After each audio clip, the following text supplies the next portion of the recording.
ಎಲ್ರಿಗೂ ನಮಸ್ಕಾರ. Welcome back to Chinpu vlogs. ಇವತ್ತಿನ ವ್ಲಾಗಲ್ಲಿ ನಾನು ನನ್ನ ಕಂಪ್ಲೀಟ್ ಹೇರ್ ಕೇರ್ ರುಟೀನ್ ಬಗ್ಗೆ ತೋರಿಸ್ತಾ ಇದ್ದೀನಿ. ನೀವು ನೋಡ್ತಿರ್ಬೋದು ನನ್ನ ಹೇರ್ ಎಷ್ಟು ತಿಕ್ಕಾಗಿ ಲಾಂಗ್ ಆಗಿದೆ ಅಂತ.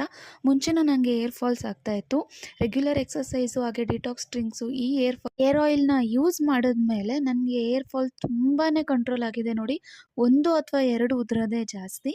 ಸೊ ಕಂಪ್ಲೀಟಾಗಿ ವಿಡಿಯೋನ ಎಂಡ್ ತನಕ ನೋಡಿ, ನಿಮಗೂ ಯೂಸ್ಫುಲ್ ಆಗುತ್ತೆ ಅಂತ ಹೇಳ್ತಾ, ಈ ಆಯಿಲ್ನ ಮಾಡ್ಕೊಳ್ಳೋದಕ್ಕೆ ಒಂದಷ್ಟು ಐಟಮ್ಸ್ ಬೇಕಾಗಿರುತ್ತೆ. ಸೊ ಅದಕ್ಕೋಸ್ಕರ ನಾನು ನಮ್ಮನೆ ಹತ್ರ ಇದ್ದಂತಹ ಒಂದು ಕೆರೆ ಪಾರ್ಕ್ಗೆ ಬಂದಿದ್ವಿ.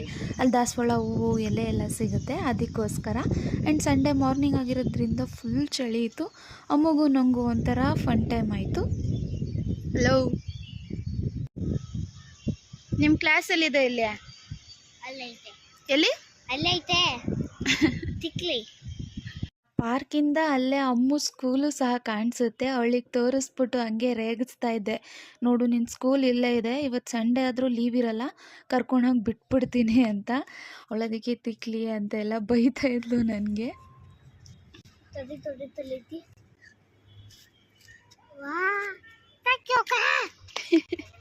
ಈಗಿನ ಮಕ್ಕಳೇ ಈಗೆಲ್ಲ ಎಷ್ಟು ಮೆಚೂರ್ಡ್ ಇರ್ತಾರೆ. ಥ್ಯಾಂಕ್ ಯು, ಸಾರಿ ಎಲ್ಲ ಯಾವ ಟೈಮಿಗೆ ಹೇಳ್ಬೇಕು, ಹೆಂಗೆ ಹೇಳ್ಬೇಕು ಅನ್ನೋದೆಲ್ಲ ಗೊತ್ತಿರುತ್ತೆ.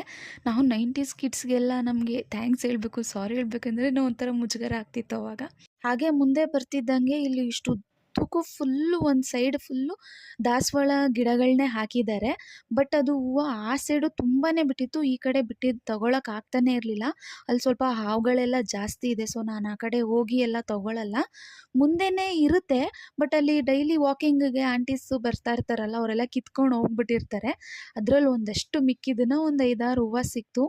ತೊಗೊಂಡು ಅಮ್ಮು ಹಾಗೆ ಅಲ್ಲಿದ್ದಂಥ ಒಂದಷ್ಟು ಪಕ್ಷಿಗಳೆಲ್ಲ ಕಾಣಿಸ್ತಾ ಇರುತ್ತೆ. ಆ್ಯಂಡ್ ಹಾವು ಕೂಡ ಸಿಕ್ಕಿತ್ತು ನಮಗಲ್ಲಿ, ಲೈಕ್ ಕೆರೆ ಒಳಗೆ ಹಾವಿತ್ತು.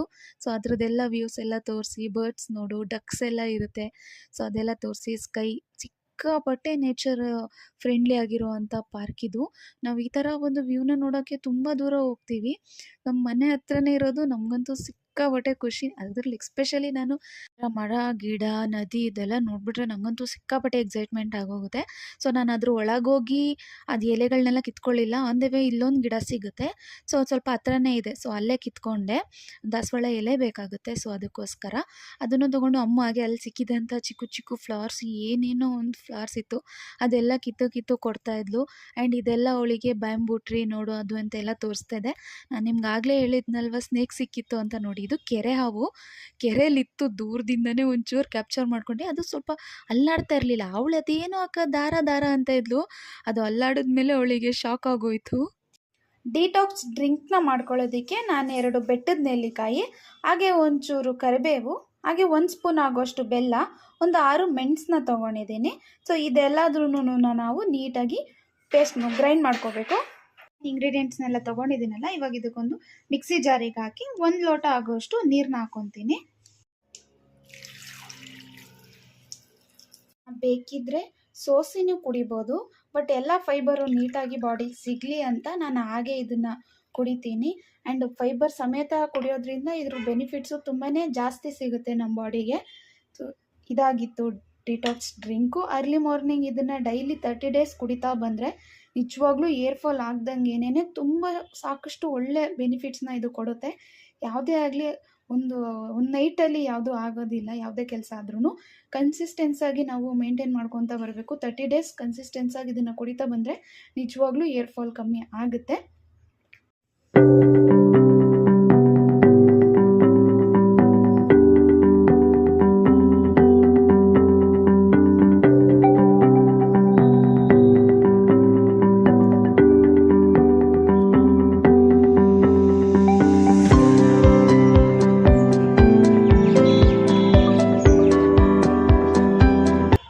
ಆಯಿಲ್ನ ಮಾಡೋದಕ್ಕೆ ಫಸ್ಟಿಗೆ ನಾನು 2 ಇಡಿ ಆಗೋಷ್ಟು ಕರಿಬೇವು, ಹಾಗೆ ಒಂದು ಕಾಲು ಇಡಿ ಆಗೋಷ್ಟು ರೋಸ್ನ ತೊಗೊಂಡಿದ್ದೀನಿ.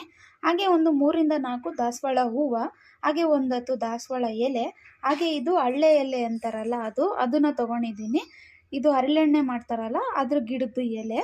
ನೆಕ್ಸ್ಟಿಗೆ ನಾನು ಒಂದು 3-4 ಸ್ಪೂನು ಮೆಂತ್ಯ ತೊಗೊಂಡಿದ್ದೀನಿ.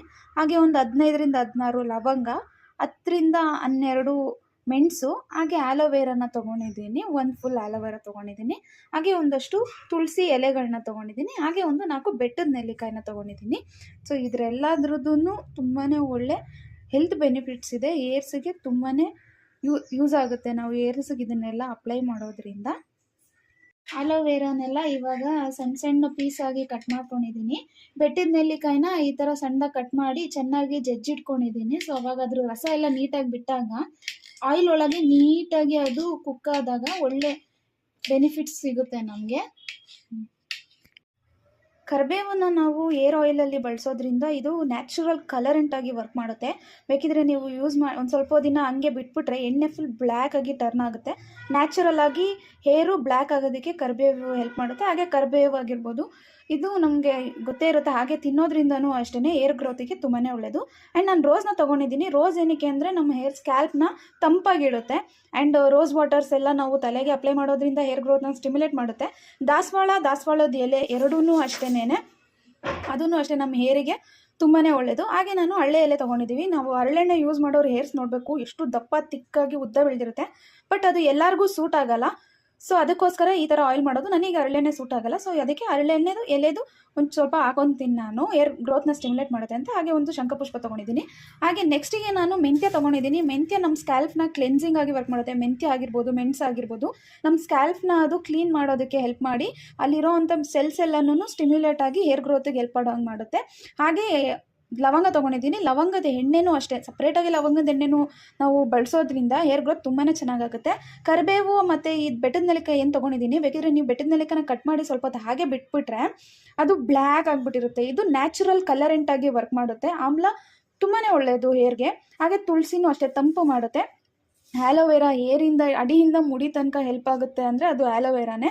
ಸೊ ಇದೂ ಅಷ್ಟೇ, ಈ ಓಲ್ಡ್ ಸೆಲ್ಸ್ ಏನಿರುತ್ತೆ ಅದೆಲ್ಲನೂ ಡಿಸ್ಟ್ರಾಯ್ ಮಾಡಿ ಹೊಸ ಸೆಲ್ಸು, ಹೊಸ ಹೇರ್ನ ಗ್ರೋತ್ ಮಾಡೋದಕ್ಕೆ ಹೆಲ್ಪ್ ಮಾಡುತ್ತೆ. ಆ್ಯಂಡ್ ನಾನು ಇದಕ್ಕೆ ಪ್ಯೂರ್ ಕೊಬ್ಬರಿ ಎಣ್ಣೆನ ತೊಗೊಂಡಿದ್ದೀನಿ. ಇದು ಧರ್ಮಸ್ಥಳದಿಂದ ತರಿಸಿರೋದು. ಪ್ಯೂರಾಗಿ ಗಾಣದಲ್ಲಿ ಹಾಕಿರೋಂಥ ಕೊಬ್ಬರಿ ಎಣ್ಣೆನ ನೀವು ಬೇಕಿದ್ರೆ ಇಲ್ಲೇ ಕೊಬ್ಬರಿ ಕೊಟ್ಟು ಮಾಡಿಸ್ಕೋಬೋದು, ಅದು ಇನ್ನೂ ತುಂಬಾ ಒಳ್ಳೆಯದು. ಬಟ್ ಆದಷ್ಟು ಪ್ಯೂರ್ ಕೊಬ್ಬರಿ ಎಣ್ಣೆನ ಯೂಸ್ ಮಾಡಿ. ಈಗ ಪ್ಯಾರಾಶೂಟ್ ಆಯಿಲ್ ಬರ್ಬೋದು, ಸೊ ಆ ಥರ ಅನ್ಯಾಚುರಲ್, ಅದು ಲೇಬಲಲ್ಲಿರೋ ಅಷ್ಟು ಪ್ಯೂರ್ ಇರಲ್ಲ, ಅಂಥದ್ದನ್ನು ಯೂಸ್ ಮಾಡೋದಕ್ಕಿಂತ ಹೆಚ್ಚಾಗಿ ನಾವೇ ಕೊಬ್ಬರಿ ಎಣ್ಣೆನ ಗಾಣಕ್ಕೆ ಕೊಡ್ತಿರೋದು ಅಥವಾ ಗಾಣದಲ್ಲೇ ನಮ್ಮ ಕಣ್ಣೆದುರಿಗೆ ಮಾಡಿದಂಥ ಕೊಬ್ಬರಿ ಎಣ್ಣೆನ ಯೂಸ್ ಮಾಡೋದ್ರಿಂದ ತುಂಬಾ ಯೂಸ್ ಆಗುತ್ತೆ ಅಷ್ಟೇನೆ. ಇಲ್ಲಾಂದರೆ ನಾವು ಯಾವುದೋ ಆಯಿಲ್ನ ಯೂಸ್ ಮಾಡಿರ್ತೀವಿ, ಅದು ನಮಗೆ ಯಥೇಚ್ಛವಾಗಿ ಪರಿಣಾಮ ಬೀರಲ್ಲ. ಸೊ ನಾನು ಸುಮಾರು ವರ್ಷದಿಂದನೂ ಇದೇ ಆಯಿಲ್ನೇ, ಈ ಕೊಬ್ಬರಿ ಎಣ್ಣೆನೇ ಯೂಸ್ ಮಾಡಿಕೊಂಡು ಆಯಿಲ್ ಮಾಡಿಕೊಂಡು ನಾನು ತಲೆಗೆ ಹಚ್ಕೊತಾ ಇದ್ದೀನಿ. ವಾರಕ್ಕೆ 3 ಸಲ ಹಚ್ಚಿ ತಲೆ ಸ್ನಾನ ಮಾಡೋದು. ಸೊ ಇವಾಗ ಎಣ್ಣೆ ಹೇಗೆ ಮಾಡೋದು ಅಂತ ನೋಡೋಣ ಬನ್ನಿ. ಈಗ ನಾನು ಒಂದು ಜಾಸ್ತಿ ಯೂಸ್ ಮಾಡದೇ ಇರೋ ಅಂಥ ಒಂದು ಪಾತ್ರೆಗೆ, ಅಂದರೆ ನಾವು ಅಡುಗೆ ಎಲ್ಲ ಮಾಡೋಕ್ಕೆ ಬಳಸಲ್ಲ ಈ ಪಾತ್ರೆನ, ಸೊ ಅದನ್ನು ತೊಗೊಂಡಿದ್ದೀನಿ. ಅದಕ್ಕೆ ಕೊಬ್ಬರಿ ಎಣ್ಣೆ ಹಾಕಿದ್ದೀನಿ. ಚಳಿಗಾಲ ಆಗೋದ್ರಿಂದ ಫುಲ್ಲು ಗಟ್ಟಿ ಆಗಿಬಿಟ್ಟಿದೆ. ಸೊ ಇದನ್ನು ಸ್ವಲ್ಪ ಹೊತ್ತು ಕಾಯಿಸ್ಕೊಳ್ಳೋಣ. ಫುಲ್ಲು ಮಾಮೂಲಿ ಎಣ್ಣೆ ಬರೋ ತನಕ ಅದನ್ನು ಕಾಯಿಸ್ಕೊಳ್ಳೋಣ. ನೋಡಿ, ಈಗ ಎಣ್ಣೆ ಈ ಥರ ನೀಟಾಗಿ ಎಲ್ಲ ಸ್ವಲ್ಪ ಎಣ್ಣೆ ಥರ ಆಗಿದೆ. ಸೊ ಇವಾಗ ಇದಕ್ಕೆ ನಾನು ಏನೇನು ಐಟಮ್ಸ್ ಇಟ್ಕೊಂಡಿದ್ದೆ ಅದೆಲ್ಲ ಮಿಕ್ಸ್ ಮಾಡ್ಕೊತೀನಿ, ಆಯಿತಾ. ಫಸ್ಟಿಗೆ ನಾನು ದಾಸವಾಳ ಹೂವು ಎಲೆ ಹಾಗೆ ಹರಳೆ ಎಲೆ ಇಟ್ಕೊಂಡಿದ್ದೀನಿ.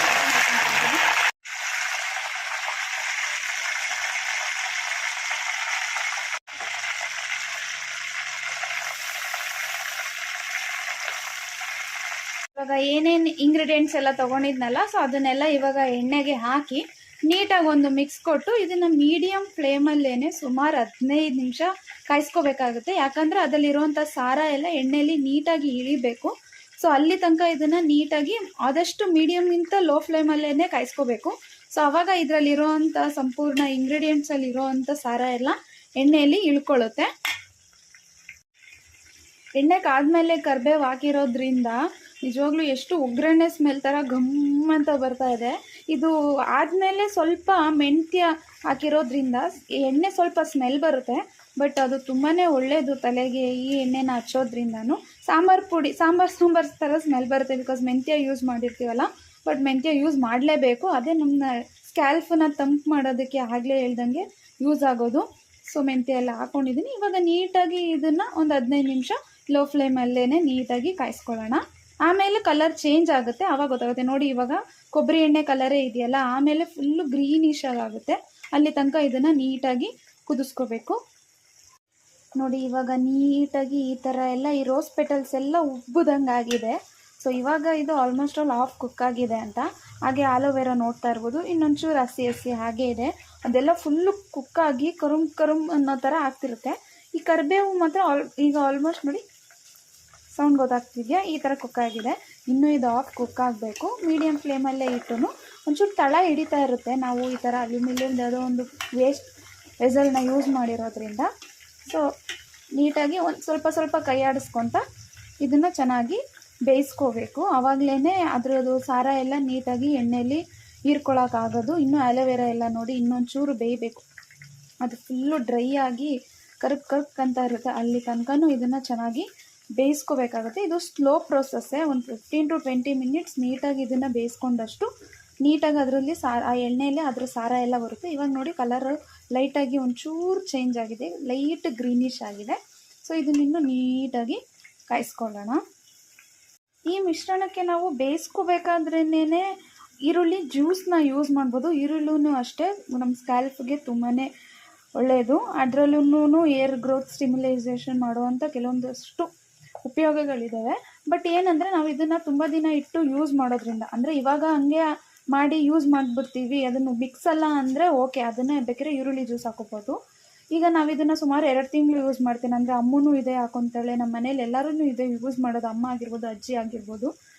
ಸೊ ಅದಕ್ಕೋಸ್ಕರ ನಮ್ಗೆ ಸುಮಾರು 2 ತಿಂಗಳಿಗಾಗುವಷ್ಟು ನಾನು ಜಾಸ್ತಿ ಮಾಡ್ಕೊಳ್ಳೋದ್ರಿಂದ ಇದಕ್ಕೆ ಈಗಲೇ ಈರುಳ್ಳಿ ಹಾಕಿ ಇಟ್ಬಿಟ್ರೆ ಏನಂದರೆ ಒಂದೊಂಥರ ಸ್ಮೆಲ್ ಬಂದುಬಿಡುತ್ತೆ ಮತ್ತು ಬೂಸ್ಟ್ ಬರೋ ಥರ ಆಗಿಬಿಡುತ್ತೆ ಎಣ್ಣೆಲೆಲ್ಲ.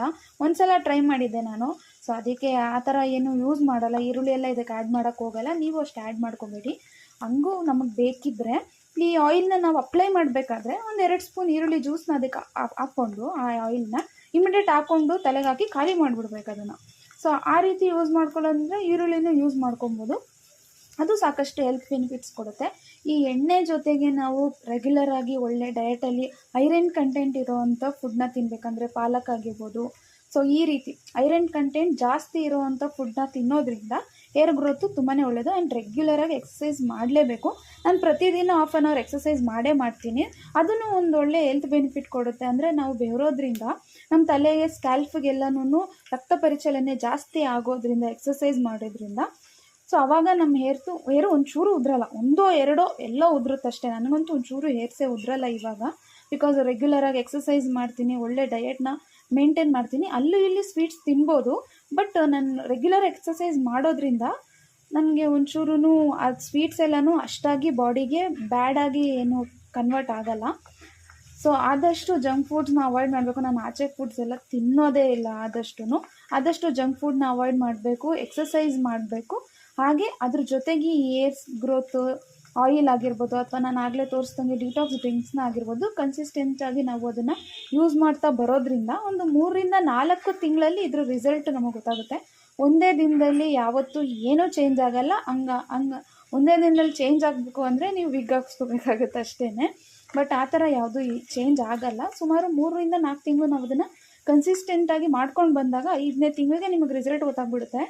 ಅದನ್ನು ಹಾಗೆ ಇನ್ನೂ ಮುಂದುವರ್ಸ್ಕೊಂಡೋದ್ರೆ ಸುಮಾರು 2-5 ವರ್ಷ ನಾವು ಇದನ್ನು ಹೀಗೆ ಮುಂದುವರ್ಸ್ಕೊಂಡೋದ್ರೆ ಆಮೇಲೆ ನಾವು ಏನೂ ಮೇಂಟೈನ್ ಮಾಡಿಲ್ಲ ಅಂದ್ರೂ ಅಲ್ಲೋ ಇಲ್ಲೋ ಏನಾದ್ರು ಜಂಕ್ ಫುಡ್ಸ್ ತಿನ್ಕೊಂಡು ಎಕ್ಸಸೈಸ್ ಮಾಡಿಲ್ಲ ಅಂದ್ರೂ ಅದರದ್ದೊಂದು ಅದು ಸ್ಟ್ಯಾಮಿನಾ ಹಾಗೆ ಇರುತ್ತೆ. ಸೊ ಈ ರೀತಿಯಾಗಿ ಇದ್ರ ಜೊತೆ ರೆಗ್ಯುಲರ್ ಎಕ್ಸಸೈಸ್ ಮಾಡಬೇಕು, ಒಳ್ಳೆ ಫುಡ್ ತೊಗೋಬೇಕು, ಐರನ್ ಕಂಟೆಂಟ್ ಇರೋವಂಥ ಫುಡ್ನ ಜಾಸ್ತಿ ತೊಗೋಬೇಕು. ಆವಾಗ ಏರ್ ಗ್ರೋತ್ಗೆ ತುಂಬಾ ಒಳ್ಳೆಯದು. ಆ್ಯಂಡ್ ಇವಾಗ ಸ್ವಲ್ಪ ಜಾಸ್ತಿ ಏರ್ ಸ್ಟ್ರೆಸ್ ಆಗಿರ್ಬೋದು, ಪೊಲ್ಯೂಷನ್ ಆಗಿರ್ಬೋದು, ಇದೆಲ್ಲದ್ರಿಂದನೂ ನಮಗೆ ಜಾಸ್ತಿನೇ ಏರ್ ಫಾಲ್ ಆಗುತ್ತೆ. ಸೊ ಆವಾಗ ಈ ಥರ ಎಲ್ಲ ನಾವು ಒಂದಷ್ಟು ರೆಮಿಡೀಸ್ನ ಮಾಡ್ಕೊಳ್ಳೇಬೇಕಾಗುತ್ತೆ. ಇದಕ್ಕೆ ಕೊಬ್ಬರಿ ಎಣ್ಣೆನೇ ಯೂಸ್ ಮಾಡ್ಕೊಳ್ಳಿ. ಬೇಕಿದ್ರೆ ಇದಕ್ಕೆ ಸ್ವಲ್ಪ ಆಲ್ಮಂಡ್ ಆಯಿಲ್ನ ಸೇರಿಸ್ಕೋಬೋದು, ಹಳ್ಳೆಣ್ಣೆ ಸೇರಿಸ್ಕೋಬೋದು. ನಮ್ಗೆ ಆಗುತ್ತೆ ಅಂದರೆ ಫುಲ್ ಹಳ್ಳೆಣ್ಣೆಲಿ ಮಾಡ್ಕೊಳಕ್ಕೆ ಹೋಗಬೇಡಿ, ಅದು ಅಷ್ಟು ಸರಿ ಬರಲ್ಲ. ಒಂದು ಸ್ವಲ್ಪ ಇದ್ರ ಜೊತೆಗೆ ಒಂದು 2-3-4 ಸ್ಪೂನ್ ಆಗೋಷ್ಟು ಇದೆಲ್ಲ ನಾವು ಏನು ಇದನ್ನೆಲ್ಲ ಸಪ್ರೇಟಾಗಿ ತೆಗೆದು ಎಣ್ಣೆನೆಲ್ಲ ಎತ್ತಿಡ್ಕೊತೀವಲ್ಲ, ಆವಾಗ ಬೇಕಿದ್ರೆ ಅದಕ್ಕೆ ಮಿಕ್ಸ್ ಮಾಡಿ ಯೂಸ್ ಮಾಡ್ಕೊಬೋದು. ನಿಮಗೆ ಅದು ಸೂಟ್ ಆಗುತ್ತೆ ಹಳ್ಳೆಣ್ಣೆ ಅಂತ ಅಂದರೆ. ಈಗ ನೋಡಿ ಇದು ಕಂಪ್ಲೀಟಾಗಿ ಕುಕ್ ಆಗಿದೆ. ನಾನು ಸೌಂಡ್ ಮಾಡ್ತಾಯಿದ್ದೀನಿ ನೋಡಿ, ನರಕ್ ಅಂತ ಹೆಂಗೆ ಕೇಳಿಸ್ತಾ ಇದೆ ಅಲ್ಲ. ಸೊ ಇವಾಗ ಇದು ಆಲ್ಮೋಸ್ಟ್ ಅಲ್ಲಿ ಕುಕ್ ಆಗಿದೆ. ನೀವು ನೋಡ್ತಾ ಇರ್ಬೋದು ಕಲರು ಅಷ್ಟೇ ಗ್ರೀನಿಶ್ ಆಗಿ ಕನ್ವರ್ಟ್ ಆಗಿದೆ. ಸೊ ಇದಿನ್ನೂ ಮುಂದೆ ಇದನ್ನು ಸೋಸಿ ಇಟ್ಟ ಮೇಲೂ ಇನ್ನೂ ಕಲರ್ ಚೇಂಜ್ ಆಗಿ ಬ್ಲ್ಯಾಕ್ ಆಗುತ್ತೆ. ಬೇಕಿದ್ರೆ ನಾನು ಮುಂದೆ ಯಾವಾಗ ವ್ಲಾಗ್ ಮಾಡಿದಾಗ ಅಪ್ಲೈ ಮಾಡ್ಕೊಬೇಕಾದ್ರೆ ತೋರಿಸ್ತೀನಿ ನಿಮಗೆ ಎಷ್ಟು ಕಲರ್ ಆಗಿರುತ್ತೆ ಅಂತ. ಸೊ ಇವಾಗಿದು ಆಲ್ಮೋಸ್ಟ್ ಅಲ್ಲಿ ಫಿನಿಶೇ ಆಗಿದೆ. ಸೊ ಈ ಹಂತದಲ್ಲಿ ಏನು ಮಾಡಬೇಕು ಅಂದರೆ ನಾನೊಂದು 2 ವಿಳೆದೆಲೆನ ತೊಗೊಂಡಿದ್ದೀನಿ. ಸೊ ಇದನ್ನು ನಾವು ಮುಂಚೆಗೆ ಹಾಕಬಾರ್ದು. ಈ ರೀತಿ ಆದಮೇಲೆ ಲಾಸ್ಟಲ್ಲಿ ಇನ್ನೇನು ನಾವು ಇದನ್ನು ಅಂದರೆ ಸ್ಟವ್ನ ಆಫ್ ಮಾಡಿ ಲಾಸ್ಟಲ್ಲಿ ಈ ವಿಳೆದೆಲೆನ ಈ ರೀತಿ ಉಲ್ಟಾ ಹಾಕಿ ಆಯಿಲ್ ಒಂಚೂರು ಹಿಂಗೆ ಚಿಟಪಟ ವಿಳೆದೆಲೆ ಹಾಕಿದ್ಮೇಲೆ ಚಿಟಪಟ ಅನ್ನುತ್ತೆ, ಹುಷಾರು, ಸ್ವಲ್ಪ ಹಿಂದೆಯಿಂದನೇ ಹಾಕಿ ಪರವಾಗಿಲ್ಲ. ಸೊ ಈ ರೀತಿ ವಿಳೆದೆಲೆ ಎಲ್ಲ ಹಾಕಿದ್ಮೇಲೆ ಇದನ್ನು ನಾವು ಒಂದು ಪ್ಲೇಟ್ನ ಕ್ಲೋಸ್ ಮಾಡಿ ಸುಮಾರು ಬೆಳಗ್ಗೆ ತನಕ ಬಿಟ್ಬಿಡ್ಬೇಕು. ಒಂದು 12 ಅವರು ಅದರಲ್ಲೇ ಊರಕ್ಕೆ ಬಿಟ್ಬಿಡ್ಬೇಕು, ಎಣ್ಣೆ ಒಳಗೆ ಅದ್ರದ್ದು ಸಾರ ಎಲ್ಲ ಫುಲ್ ಇರ್ಕೊಳ್ಳೋಕ್ಕೆ. ಇಮಿಡಿಯೇಟ್ ಸೋಸಿ ಅದನ್ನು ಯೂಸ್ ಮಾಡಬೇಡಿ. ಇದನ್ನು ಕಂಪ್ಲೀಟು ಒಂದು 12 ಅವರ್ಸನ್ನು ಬಿಟ್ಬಿಟ್ರೆ ಅದರಲ್ಲಿ ಏನೇನು ಇಂಗ್ರೀಡಿಯೆಂಟ್ಸ್ ಎಲ್ಲ ಹಾಕಿದ್ದೀವಿ ಅದು ನೀಟಾಗಿ ಅದ್ರ ಸಾರ ಎಲ್ಲ ಡ್ರೈನ್ ಆಗಿ ಆಯಿಲ್ ಒಳಗೆ ಸೇರ್ಕೊಳ್ಳುತ್ತೆ. ಆಮೇಲೆ ಅದನ್ನು ಸೋಸಿ ಒಂದು ಡಬ್ಬದಲ್ಲಿ ಹಾಕಿ ರೆಗ್ಯುಲರ್ ಆಗಿ ಯೂಸ್ ಮಾಡೋದಷ್ಟೇ. ಸೊ ಇವಾಗ ಇದನ್ನು ನಾನು ಕ್ಲೋಸ್ ಮಾಡ್ತೀನಿ. ಈ ರೀತಿ ಪ್ಲೇಟಲ್ಲಿ ಕ್ಲೋಸ್ ಮಾಡಿ ಇದನ್ನು ತೆಗೆದು ಸಪ್ರೇಟಾಗಿ ಇಟ್ಬಿಡಿ. ಮಕ್ಕಳಿರೋ ಮನೇಲಿ ಹುಷಾರು, ಅವ್ರಿಗೆ ಕೈಗೆ ಸಿಗ್ದಂಗೆ ಇಟ್ಬಿಡಿ, ಬಿಸಿ ಇರುತ್ತೆ. ಸೊ ಇದನ್ನು ಕ್ಲೋಸ್ ಮಾಡಿ 12 ಅವರ್ ಆದಮೇಲೆ, ಅಂದರೆ ಇವಾಗ ನಾನು ಸಂಜೆ ಮಾಡ್ತಾಯಿದ್ದೀನಿ, ನಾಳೆ ಬೆಳಗ್ಗೆ ಇದನ್ನು ಸೋಸಿ ನಿಮಗೆ ತೋರಿಸ್ತೀನಿ, ಆಯಿತಾ. ನೆಕ್ಸ್ಟ್ ಡೇ ಮಾರ್ನಿಂಗಿಂದ ನಾನು ಈ ವ್ಲಾಗ್ನ ಕಂಟಿನ್ಯೂ ಮಾಡ್ತಾಯಿದ್ದೀನಿ. ಆ್ಯಸ್ ಯೂಶ್ವಲ್ ಬೆಳಗ್ಗೆ ಎದ್ದು ನಾನು ಎಕ್ಸಸೈಸ್ ಎಲ್ಲ ಮುಗಿಸ್ಕೊಂಡು ಡಿಟಾಕ್ಸ್ ಡ್ರಿಂಕ್ನ ಕುಡಿದು ಆಚೆ ಬಂದು ನೋಡಿದ್ರೆ ಫುಲ್ಲು ಚಳಿ ಅಂದರೆ ಚಳಿ. ಇತ್ತೀಚೆಗೆ ಬೆಂಗಳೂರಲ್ಲಿ ಏನಾಗಿದೆ ಗೊತ್ತಿಲ್ಲ, ಸಿಕ್ಕಾಪಟ್ಟೆ ಚಳಿ, ಸಿಕ್ಕಾಪಟ್ಟೆ ಮಂಜು. ಸೂರ್ಯ ಇದ್ರೂ ಅಷ್ಟು ಬಿಸಿಲು ಸೆಕೆ ಅಂತ ಅನಿಸೋದೇ ಇಲ್ಲ. ಸೊ ನೆಕ್ಸ್ಟಿಗೆ ಆಯಿಲ್ನೆಲ್ಲ ಸ್ಟೋರ್ ಮಾಡೋದಕ್ಕೆ ಒಂದು ಬಾಟ್ಲು, ಹಾಗೆ ಒಂದು ಸೌಟೆಲ್ಲ, ಆಯಿಲೆಲ್ಲ ಅದೆಲ್ಲ ತೊಗೊಳಕ್ಕೆ ಸೌಟೆಲ್ಲ ಬೇಕಲ್ಲ. ಸೊ ಅದೆಲ್ಲ ತೊಗೊಂಡು ಬಂದು ಆಚೆ ಇಟ್ಕೊಂಡು ಇವಾಗ ರೆಡಿ ಮಾಡ್ಕೊತಾ ಇದ್ದೀನಿ. ನೋಡಿ, ಆಯಿಲು ಕೆಳಗೇ ಇದೆ. ಸ್ವಲ್ಪ ಚಳಿ ಇರೋದ್ರಿಂದ ಒಂದು ಸ್ವಲ್ಪ ಗಟ್ಟಿ ಆಗಿಬಿಟ್ಟಿರುತ್ತೆ. ಸೊ ನೀವು ಬೇಕಿದ್ರೆ ಒಂದು ಸ್ವಲ್ಪ ಬಿಸಿಲು ಬಂದಮೇಲೂ ಮಾಡ್ಕೊಬೋದು, ಬಟ್ ನೀಟಾಗಿ ಅದನ್ನು ಹಿಂಡಬೇಕು. ಸೊ ಇದನ್ನು ನಾನು ಹಿಂಡ್ಕೊಳ್ಳೋದಕ್ಕೆ ಒಂದು ಸಪ್ರೇಟು ತೆಳ್ಳಗಿರೋಂಥ ನಮ್ಮ ಅಮ್ಮನೊಂದು ಹಳೇ ಸೀರೆ ಇತ್ತು, ಅದನ್ನು ತೊಗೊಂಡಿದ್ದೀನಿ. ಸೊ ಅದನ್ನು ಈ ಥರ ಒಂದು ಆಗಲೇ ತೋರಿಸಿದ್ನೆಲ್ಲ ತಟ್ಟೆ ಮೇಲೆ ಹಾಕಿ, ಆವಾಗಲೇ ನಾವೇನು ಎಣ್ಣೆ ಮಾಡಿಟ್ಕೊಂಡಿರ್ತೀವಲ್ಲ, ಸೊ ಅದನ್ನು ಸ್ವಲ್ಪನೇ ಹಾಕಿ ಚೆನ್ನಾಗಿ ಹಿಂಡ್ಕೋಬೇಕು ಅದನ್ನು. ಸೊ ಆವಾಗ ಕಂಪ್ಲೀಟು ಅದರಲ್ಲಿರೋದೆಲ್ಲ ಹಿಂಡಿದಾಗ ನಾವು ಗ್ರೀನಿಶ್ ಆಗಿನೂ ಸ್ವಲ್ಪ ಬರುತ್ತೆ ಆಯಿಲ್ ಬಿಟ್ಟು. ಸೊ ಅದೇ ಮೇನ್ ಇಂಗ್ರೀಡಿಯೆಂಟು ಬೇಕಾಗಿರೋದು. ಸೊ ಈ ರೀತಿ ನೀಟಾಗಿ ಚೆನ್ನಾಗಿ ಹಿಂಡ್ಕೋಬೇಕು. ನೋಡಿ ಎಷ್ಟು ಫೋರ್ಸ್ ಹಾಕಿ ಹಿಂಡ್ತೀರಾ ಅಷ್ಟು ನೀಟಾಗಿ ಎಲ್ಲ ಅದ್ರ ಕಂಪ್ಲೀಟ್ ಆಯಿಲ್ ಬರುತ್ತೆ. ಸುಮ್ಮನೆ ವೇಸ್ಟ್ ಮಾಡೋಕ್ಕೆ ಹೋಗಬೇಡಿ. ತುಂಬ ಹಿಮ ಬೀಳ್ತಿದ್ರಿಂದ ನೋಡಿ ಎಷ್ಟು ಗಟ್ಟಿ ಆಗಿಬಿಟ್ಟಿದೆ ಆಗಲೇ ಆಯಿಲ್ ಅಂತ ಹೇಳ್ಬಿಟ್ಟು. ಸೊ ಇದು ನಾನು ಇವಾಗ ಯೂಸ್ ಮಾಡ್ಬೇಕಾದ್ರೆ ನೋಡ್ತಾರೆ ಫುಲ್ ಗಟ್ಟಿ ತುಪ್ಪ ಥರ ಆಗಿಬಿಟ್ಟಿತ್ತು. ನೀಟಾಗಿ ಈ ಥರ ಕಂಪ್ಲೀಟಾಗಿ ಹೀರ್ಕೋಬೇಕು. ನೋಡಿ, ತಟ್ಟೆ ಇಟ್ಟಿದ್ದು ತಟ್ಟೆಲೆಲ್ಲ ಒಂಥರ ತುಪ್ಪ ಥರ ಆಗಿಬಿಟ್ಟಿದೆ ಆಯಿಲು. ಸೊ ಈ ವೇಸ್ಟ್ ಏನು ಸಿಗುತ್ತಲ್ಲ, ಇದನ್ನು ಬೇಕಿದ್ರೆ ನಾವು ಇಮಿಡಿಯೇಟು ರುಬ್ಬಿ ಅದನ್ನು ತಲೆಗೆ ಯೂಸ್ ಮಾಡ್ತೀನಿ ಒಂದು 1 or 2 ಡೇಸಲ್ಲಿ, ಅಂದರೆ ಯೂಸ್ ಮಾಡ್ಕೋಬೋದು. ಇಲ್ಲಾಂದರೆ ಬಿಸಾಕ್ಬಿಡಿ, ತುಂಬ ದಿನ ಇಟ್ಟರೆ ಹಾಳಾಗ್ಬಿಡುತ್ತೆ ಅದು. ಸೊ ಇಮಿಡಿಯೇಟ್ ಯೂಸ್ ಮಾಡ್ಕೊತೀವಿ ಅಂದರೆ ಯೂಸ್ ಮಾಡ್ಕೋಬೋದು. ಸೊ ನೋಡಿ, ಈ ಥರ ಇಷ್ಟು ಆಯಿಲ್ ಸಿಕ್ತು ನನಗೆ ಆಲ್ಮೋಸ್ಟು.